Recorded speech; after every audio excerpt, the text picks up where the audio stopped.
Hi, I'm Angie, and today I want to talk about condensation with you.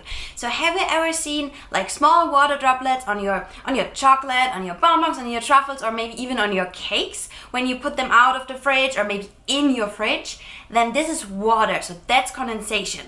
But one side note here, me personally, I live in a very moderate climate, I would say, and I don't really experience condensation, but because I get a lot of questions about condensation, I thought I'm making a video about it. I really tried to get some condensation going on my chocolate bonbons, but I just couldn't make it work. So I took a bonbon and it was over a week in my fridge, and once I took it out, that's how it looked like. So there's nothing going on.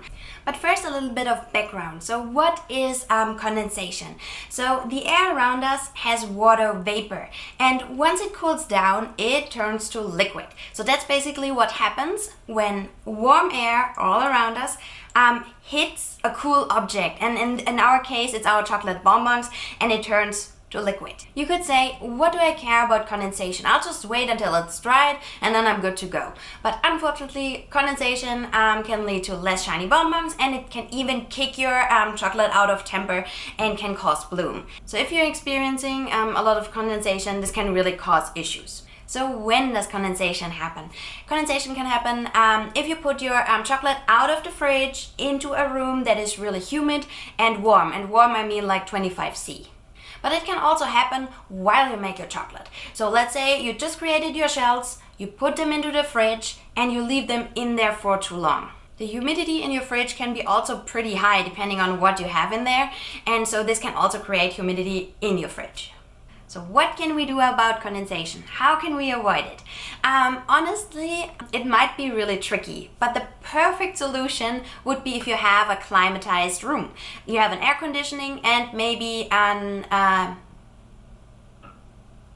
device that controls your humidity in the room. So that would be the perfect solution. But I know we're not living in a perfect world, so I don't have that. I don't have it at home, and I don't have it in my professional kitchen. So we have to work around it. First thing that you can do, let your chocolate shells or your finished bonbons set at room temperature. I never do that. I'll always put it into the fridge because I really do not have any issues with condensation, but you might have. So if your room temperature is below 25 Celsius, then let it set at room temperature. If you have to use your fridge because it's too hot, then don't let your chocolate rest longer than 25 minutes in your fridge. And that's actually something I'm doing as well.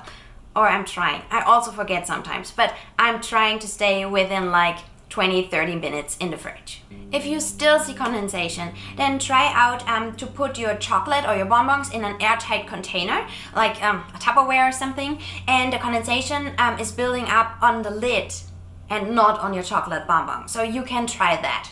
Do you know those silica baggies? You get them a lot with like freeze-dried fruit and stuff. You can put those into your container with your chocolate, and this will bind your water.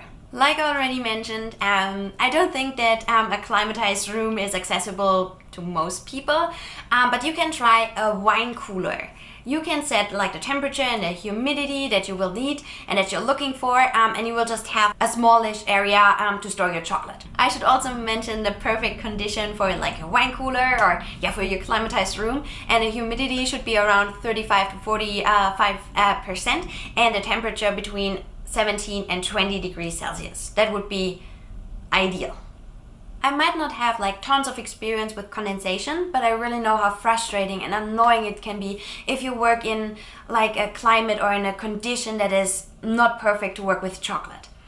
So if you out there have anything to add to my list and how to avoid condensation, please share it with all of us in the description below in the comments, because who knows, if I ever move to Florida, I'm screwed and then I will need your help.